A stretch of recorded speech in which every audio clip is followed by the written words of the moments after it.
But like I say, my name is Lyman Palaka. My Indian name is Selena. I'm named to my aunt's clan. That's the way the Hopis go. Your father's people's clan, that's what they name you to, and so that's why I'm named to the tobacco clan. Tobacco clan, the flower, tobacco. And I imagine all of you have your names, and I don't know all of you. Maybe we should do a little introduction, welcoming each other, where you're from, and what you do. I introduce myself. Now it's your turn, and go around, or this way, whichever way.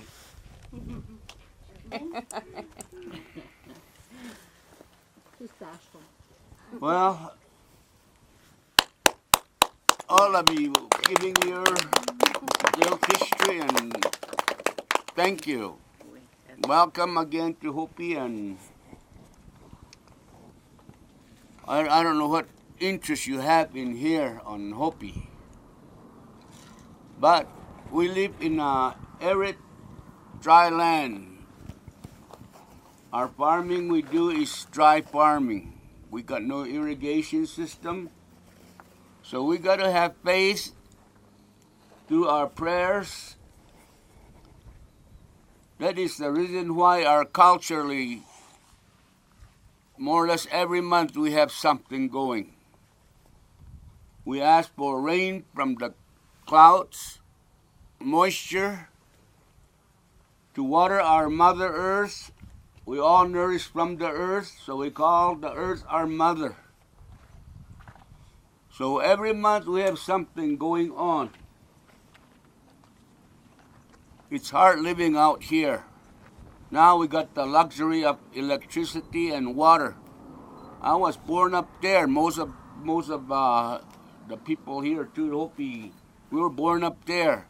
There was no running water, no power. We use kerosene lamps to light our home, haul water from the springs. So that was our livelihood up there. In our wood we had to gather, haul it up there on, if you didn't have a wagon, you haul it up on your back. And nowadays, modern times, they got pickup trucks. So it's more easier. We got electricity, we got water. Most of these younger generation, they don't know what we grew up to up there. But finally, about in the 60s, the water came in, electricity came in. These roads were all gravel, rough road. Now it's paved. Just go on dirt road to Winslow, Holbrook, take about 4 hours to get over there. But in modern times now, it's a luxury for us now. So for our ceremony, every month we have something going on. Like I say, for rain, our songs are about rain, to bring rain to Hopi land. Our clouds, you got to be sincere. We put on dances. We have social dances and kachina dances, and some rituals that are done only by the initiates. So every month we have something going, and we'll start from the December. This is, what is it now? October. But we'll start from December. December is called Kiamuya. That's a respected month. You're not supposed to be making noise daytime. Let the Mother Earth be rest. Everything is silent. You do all your work during the daytime. When evening comes, everybody go inside and stay inside their homes. And that's about when also during that respected month, Kiamuya, we have the solstice ceremony. Everything we do goes by the sun. The movement of the sun, we go by that, the stars. Where certain where the sun comes out, that's a signal for different event to take place. And the sun's got its home over there, winter home and summer home over here. We make prayer feathers for them to make the trail back for a good year. That's December. And December and then January comes along. That's called Pamuya, water month. We also do social dances to the kivas up there. We've got 9 kivas up there. And each kiva performs a social dance. You got a boy and girl dance. It's not a kachina dance, it's boy and girl. That's out there in the month of January. It's called water month. Everything we do pertains to water, clouds, rain. Some of these songs it tells you the story if you can understand Hopi. Then we go into Uamuya. That's a curing month. All what we done during the year, some bad things, good things and all that, but that's curing month.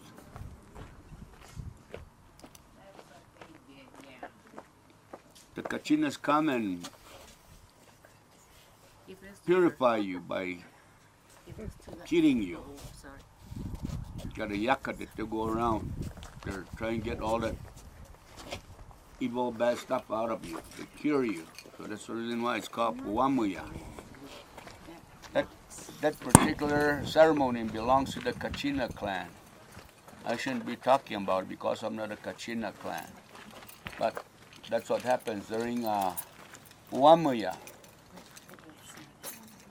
And like what Nan said earlier about the ogre, they come around to make corrections to the children. That's another curing for the children. Tell them not to egg out a place or live properly. That's what they come around and tell them, and you more or less have to buy yourself. I give them some food, and they'll go away. But that's the time they also bring the children moccasins, dolls. It's a gift that they bring for them.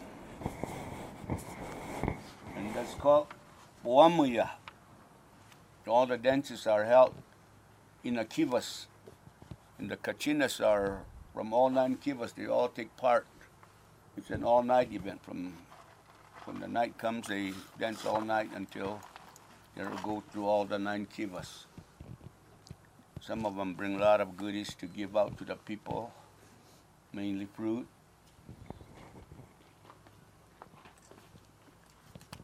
So that's called Puamuya. It's another time for things that we do in the kiva that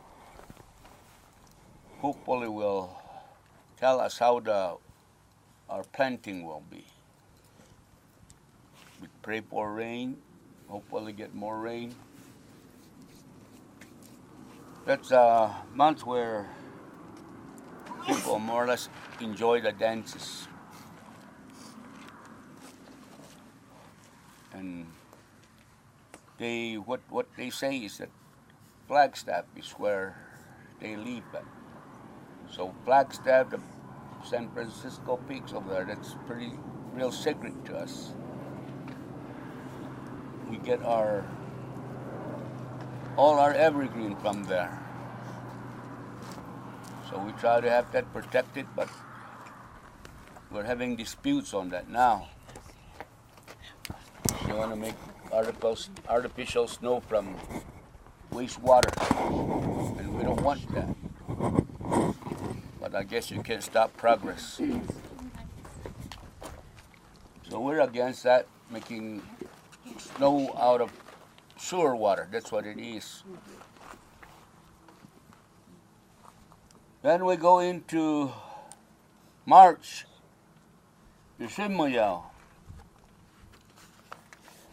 That's a windy month, and a few dances are held. And kachina that come around, the racing kachinas, they come during that time. They bring also goodies, and they challenge you to race with them. If you lose, you're penalized by either getting your face painted or something like that. That's March, and then you got Guyan Muyao. That's April. You got this wind blowing, so the men are in their fields putting up windbreakers to catch the sand. The sand catches the moisture, and it gets it ready for planting. So that's what they do. They get their fields ready and get whatever preparations they have to do, like knocking off big weeds and all that, and setting up windbreakers. That's what it really is, windbreakers. That's that month, getting ready for planting. Then you got the Hakitun Mayao. That's May, the first planting mainly of beans and your corn. Some melon is still cold, but that's the early planting. They call that Muti'oyi, first planting, trying to get ready for the first summer dance that's going to be coming along. So people are getting their garden plots, their fields ready. It's almost planting time. Then comes Bukuusti. That's a big planting time. We got fields all over. People go out there, start planting. We plant corn, about 4 different kinds. Sweet corn, blue corn, white corn, spotted corn, yellow corn. And we plant beans. And yeah, they have about 3 different type of beans that we plant, 3 or 4. And we didn't have tractors a long time ago, so everything was done by hand. But now we got tractors. Some people have tractors. We try to get your field cultivated or plowed or anyway to catch moisture. That's why we need a lot of snow out here. We pray for that. Bring us snow. Put moisture in our land. Get ready for planting. We need rain. So it's good that the wind pushes the clouds this way to bring us rain. Sometimes the wind gets pretty rough, I guess, like what they're having in Mexico. But that's pushing the rain up this way, or clouds. Like I say, we're in an arid land, and when we plant, we have to plant them deep where the moisture will be. That moisture will carry our plants through June to July, and by then we need rain because the plants are coming out. So that is why we have all this ceremony going on. They can hire younger youth to go out there and help them plant. You plant all day. I used to plant all day and get $1 a day. That's what they pay. So we didn't have machinery to plant. We did it by hand. We had our planting stick. And normally the sponsor of the planting provides good meal to us, so that's what we go for too. So that's in June, and not very many dances are held. We're busy doing things. And I forgot to mention that. Then comes July.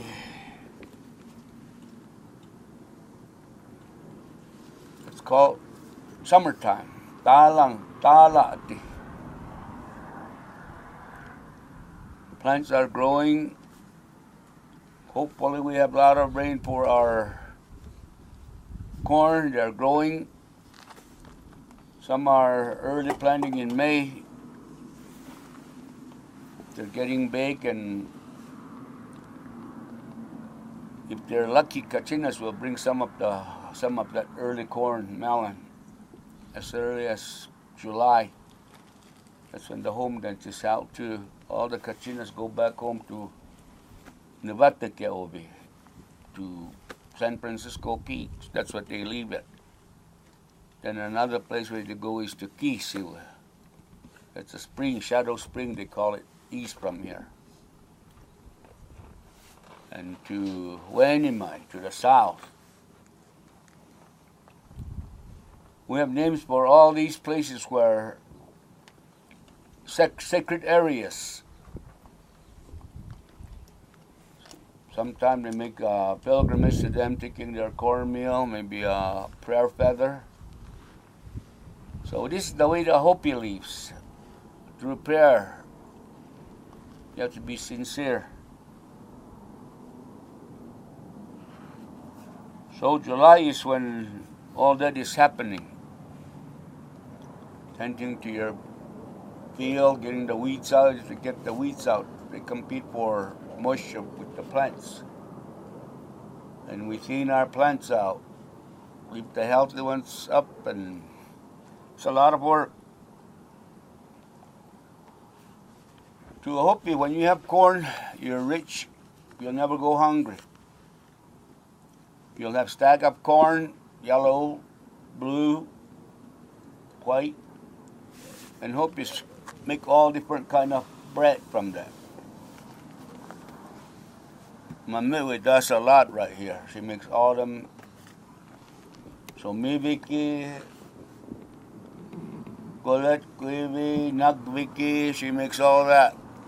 Piki. All that is HopiI food. Everything we have out there, food is made out of corn. White corn, blue corn, yellow corn. So when you have that, you won't go hungry. It's what the old people say a long time ago. They tell us not to stop planting, or don't leave your planting. At least you have a little plot planted. So that's our instruction from the elders. So everybody try to plant, and it's dry farming. So we need the moisture from the skies. We pray. The dances are held for that reason. Like I say, songs are about rain, clouds, rainbow.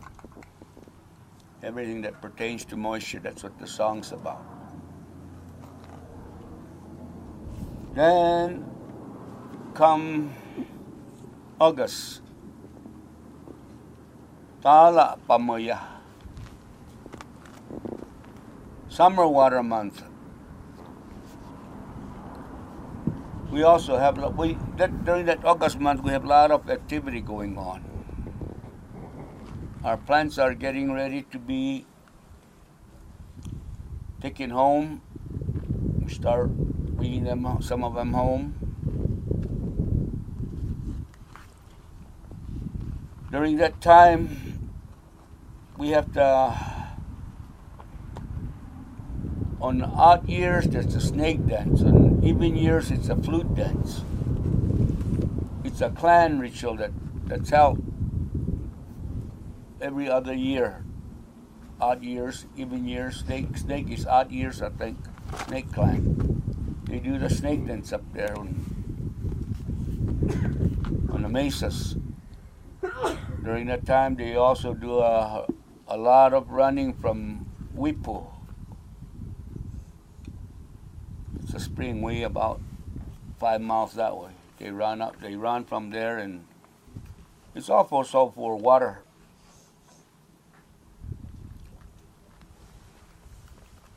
So, and during that time, the snake clan or a snake initiates to go out and hunt for snakes all throughout the country. So they get ready for the snake dance, and latter part of August they hold that dance. A lot of people come up here, and there's not parking up there, so they used to park down here at the trading post. I remember we used to we should take our horses over there and have them ride up with horses. They pay you $1. Some take their wagons. So it was a big deal for us there during that time, snake dance. But Walpi is a place where they hold it. It's just western end of that village up there. I don't know if you people have been up there yet. We're going there, not yet. You got 3 villages up there: Walpi, Sichumovi, and Hano. And the name of this place here is Walpi. It's named to the gap up there. Polaka is just a recently found name. It's really Walpi. Walpi, Sichumovi, and Hano. It's a long history to tell you why we live up there. Because of that Spanish revolt, 1680. That's a big, long story too, so I won't go into that. Then comes, if it's the flutes time, flute clan, they perform also their ritual, and all the flute clan members are into that, and they also perform their ceremony up there. I don't know what they do because I'm not a member of that clan, or I'm not initiated into it, so I shouldn't be talking about it. But they have their turn, and it's the same thing. People run, and the young guys run.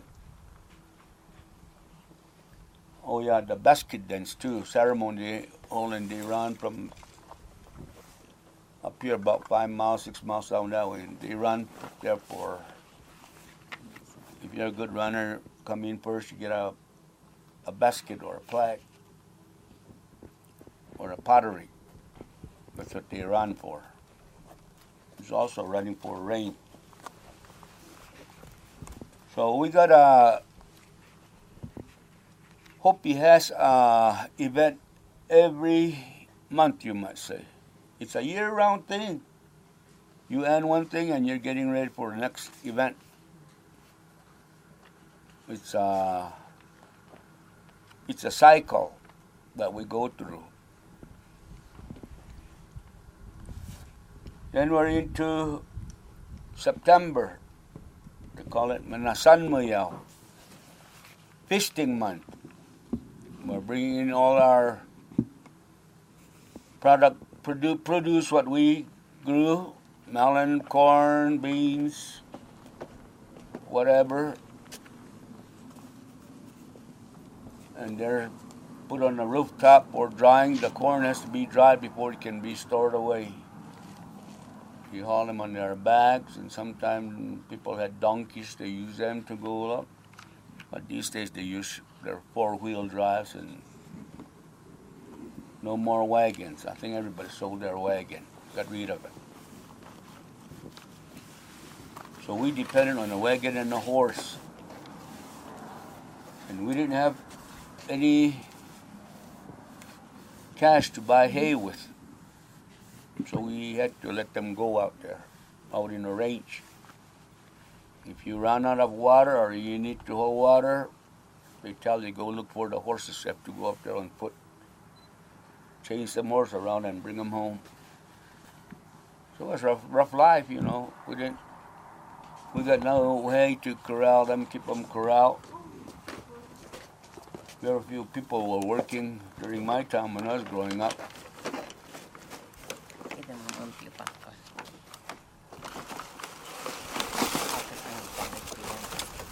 Oh, during harvest time, corn, the women folks go out there, and when they're working with the corn, this is what they use. They tie it up. It's called silakwood. This has many uses, ceremonial purposes and also for more like tin foil. Put your cornmeal batter in here and either boil it or bake it or whatever. So that's very useful to us. So they all save this and bundle it up. So that's what we use to wrap our food with, to cook it or boil it. But corn husk is at the woman's shop to do that. But I do my own tying of these corn husks.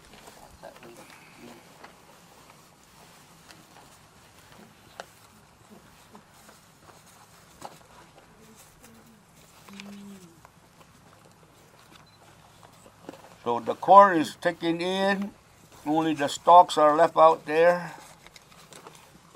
And they call it nasanmoya because that's when everybody's eating what they raised, inviting people. We have big corn rows. We have big pits in the fields, about 3 feet diameter, 8 foot deep. It comes like so, it's wide at the bottom, and this has got a breather. You burn, you have fire in that all day long, and evening time, put all your corn in there, sweet corn. Leave it in there, and next morning go over there and you dig it out and munch on it. And people string it up to dry it. That also have very many uses. They make sweet cornmeal out of it. This been on for a long time.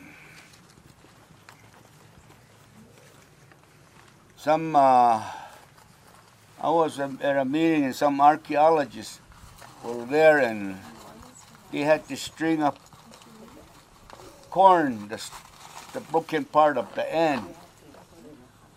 And they want to know, I guess they found that in some ruin back north.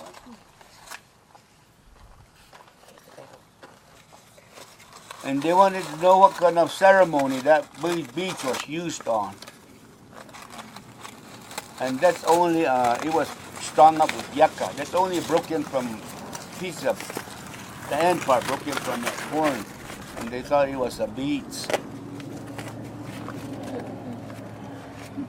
But we told them what it was.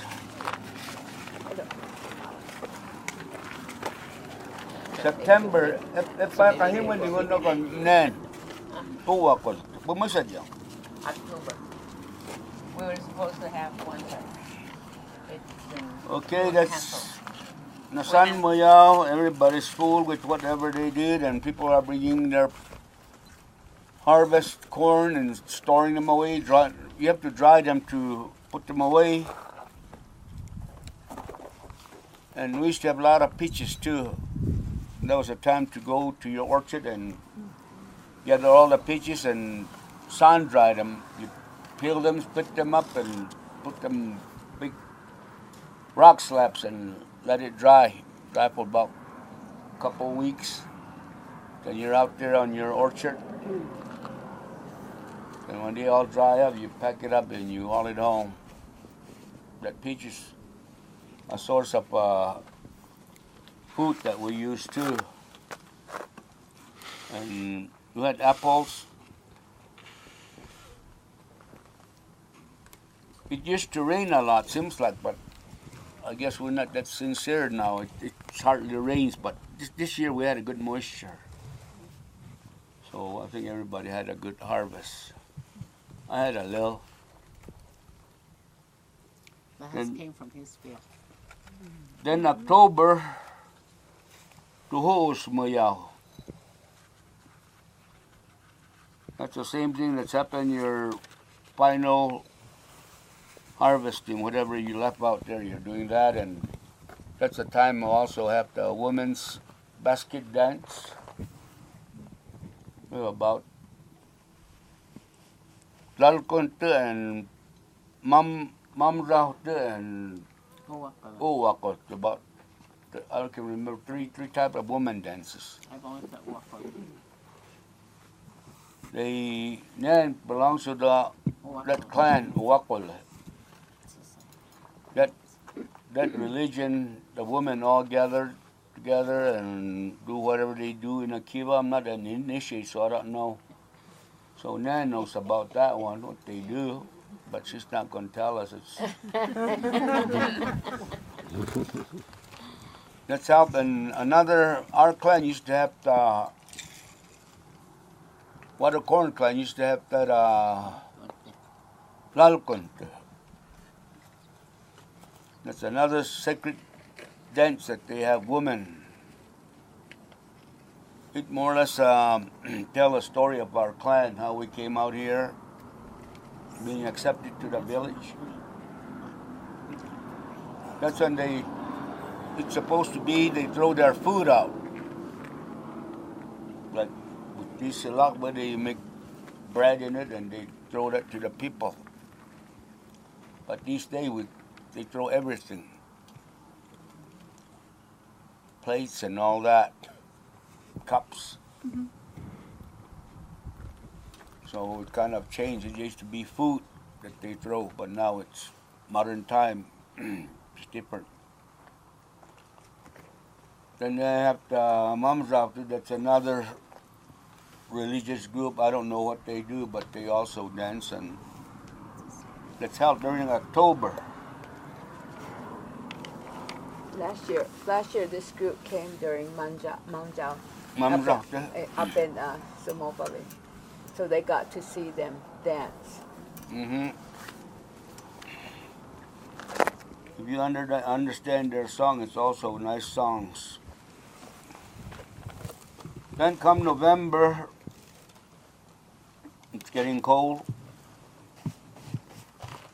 People are hauling wood. We depend on wood to keep our homes warm.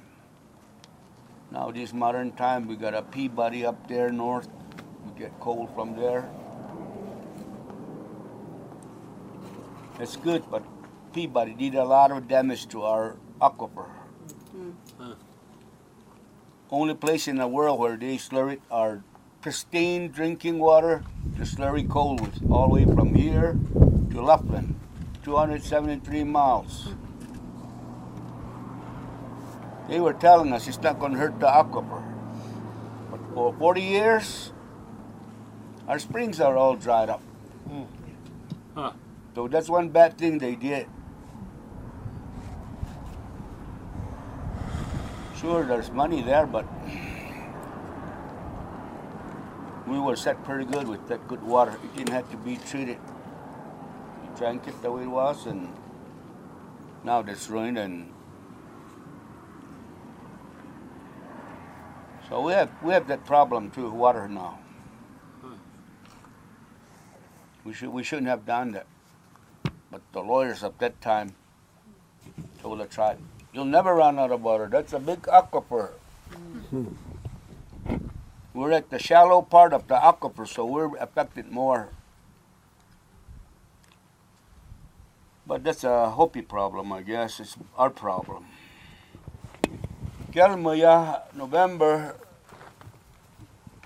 like I say, our culture has all kind of rituals we have, and this is when young men are initiated into, we got 4 societies, and they can go either one.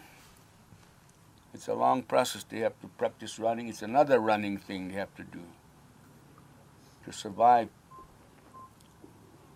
And each clan has their own, whatever they're into. When the clans came, they brought their own type of religion, you might say. Each clan has their own doing, their ritual. So that's what we combine all of them, and we do it during the November. And the other rituals came from Awatubi. That was destroyed back about when 1700s. It's another long story. We got big history that we talk about, and they're long, mainly pertaining to the Spaniard that came. So that's what happened through November. Okay, the piu bang tibang.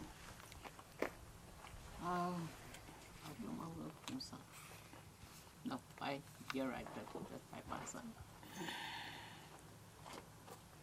So that's what's happening in November. Then comes December, which I already described as a respected month. So our Hopi culture is year-round. We have to.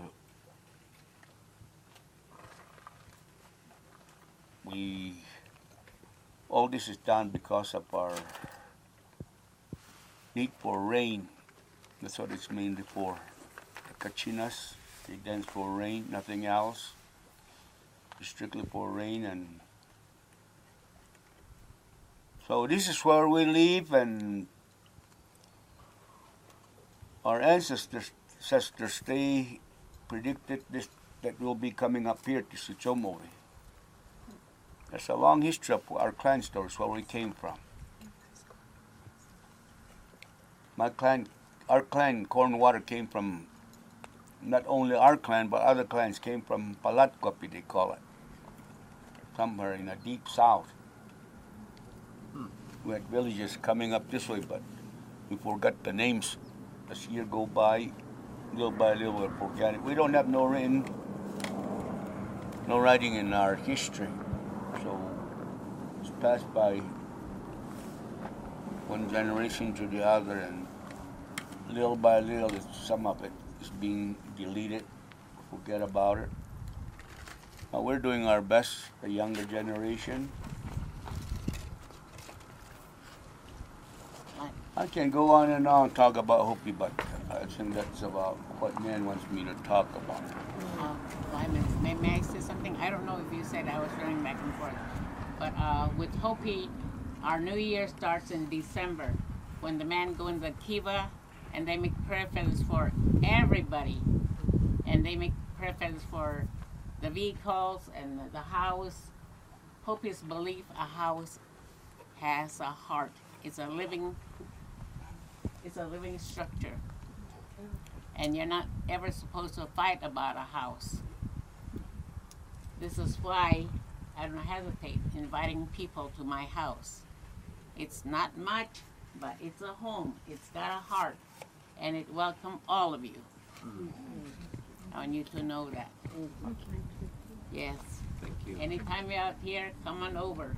I probably won't recognize you. Who are you? But come over, you're welcome. And what my brother talked about, a lot of things have ceased. Like I'll start with the Lautun, which belongs to our clan. They no longer have Lakun dance up at Walpi because the last lady who held onto the Bundle, second bundle. okay, second bundle, didn't pass that on to the next person. When she died, all that was buried with her. So there's no more. We can never ever have that dance. And that's rather out here anyway. It's kind of like us.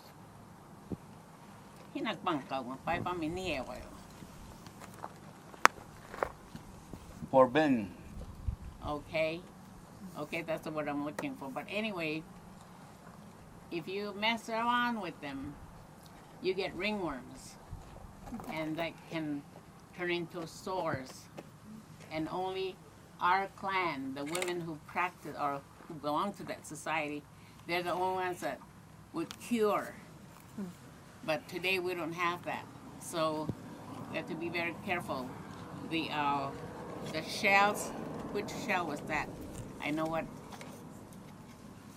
Or any fossil with rings, that's a no-no to us, because my people believe that those things live in the rocks and it can go into your system, so you have to be careful. And there's that snail, that's the one. Snail is a taboo to the Hopi.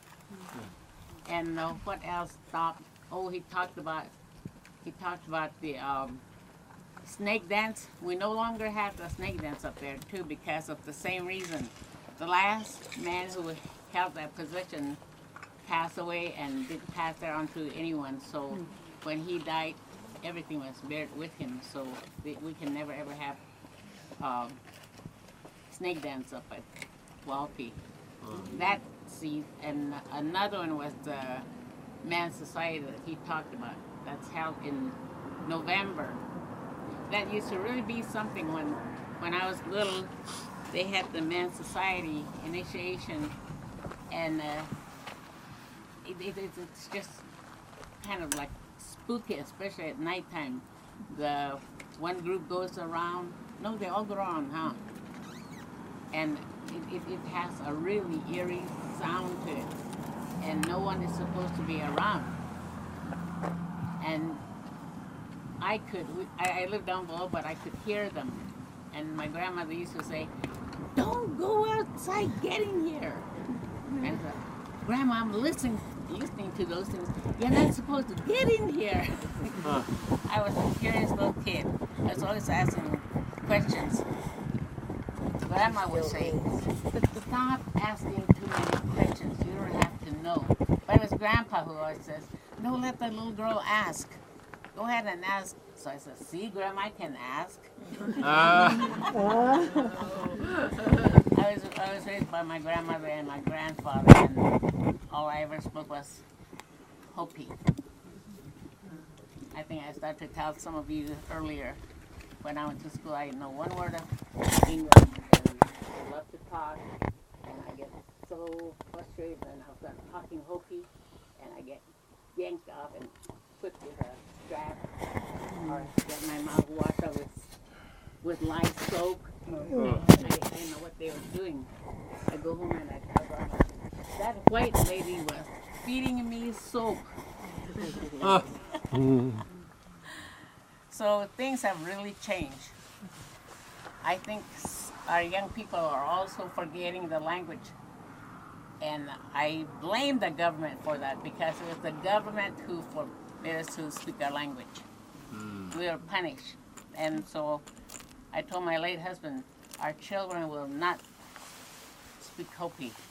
We were in Denver, Colorado. My children were not raised out here. They were raised in the city and then a little town called Snowflake. And they all live down in the valley. I mean, Tempe, Mesa, Gilbert. And I try to tell them to be good people. I tell them about our story. Like my brother was saying, that there's so much to Hopi. Our migration story. I listened to that as a young child. We came from the south. It's believed that when we came out, we met, there was already a being here. And he told the people, go put your tracks all over. You people go south. go to the ocean. Then you start coming back. Some people went north, some people went east, some people went west. They had to go to great water and then start coming back. So much. And like he says, we talk about it, it's going to take a long time. But I just thought I'd let you. But if you want to know anything about HopiI, go on the internet. You'll be surprised what you find on the internet about HopiI. Wow! I was just, there's even a snake dance. Somebody put that on the internet. One of my daughters told me, "Mom, did you know that they have snake dance on the internet?" I said, "Oh my gosh, where?" So she pulled it up, and I watched a snake dance. I said, "Oh my gosh, this is something else." So get on the internet, because my people saw all this information long time ago. There's books. I went to study at Newberry Library one summer, and at that library, there's tons and tons of books on HopiI, and film strips, everything. You ever want to go to Chicago, go to Newberry Library, and you'll find all this. And that's all I want to say, because I'm taking too much of your time. Thank you. That snake dance is talking about, that's on the internet, is when Theodore Roosevelt came out here in 1913, and that's on the internet. Wow. Snake dance, I look at it once in a while. But that's no longer held. And it says the HopiI's dance for President Roosevelt. I'm sure. That's someone they do it every other year, and on the internet it says that HopiI's dance for President Roosevelt. God, these people. It's for real. Pam, you have a question? Yes. So if someone's died and they did not pass on that part of the tradition, the dance and the other games we talked about, are there is there someone that might receive guidance and have from Creator and get a new tradition? Or is it just lost? Gone forever. Like I said, each clan brought their religion. Like my clan, we brought ours. We brought about 4 different religions that we contributed to the HopiI. And the Snake clan, they came from the north. They brought their religion. And that clan has gone. They're extinct now. Just some Christians, church-going people. They're the only, I think, few of them are around Snake clan. And the leader of that clan that held that secret bundle, he didn't want to pass it on to anybody. They won't know what they're doing. They won't know the songs. Everything they do is done by songs. So he didn't pass it on. This will be the last of it. And it's predicted that HopiI will lose everything. We're going to lose all our culture. We're going to lose all our language. When the BIA came back in early years, my mother talks about going to school for 10 years straight. They didn't come home. They sent her to a boarding school. Phoenix Indian School. That's how they treated Indian. They wanted them to forget their culture, talk English. Even my time over here at day school, you're supposed to talk English at school. But if you say a HopiI word and all that, you carry a sign up and down that schoolyard. You carry a sign. I spoke HopiI at school. This is the way the BIA was treating us, the government. And like I say, they try to keep them away from the reservation long periods of time, years, to have them forget their language, their culture. So that's the way it was. and they did a good job. Government. Most of our kids are younger ones. Everybody talks English now.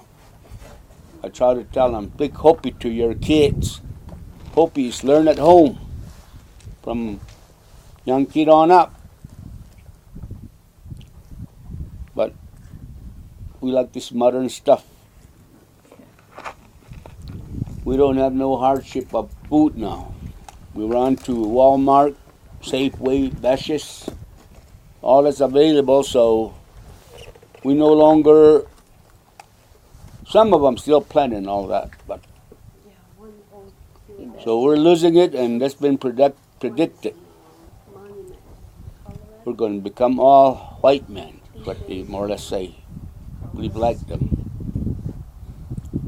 I don't know what other cultures. We're trying to hold on to our religion out here. The rest of the nations, tribes, I don't know what they're doing. Everybody's into powwow now, you know. But out here we try to do our rituals. One time I asked an archaeologist, how come Hopi is the only tribe that's really exploited?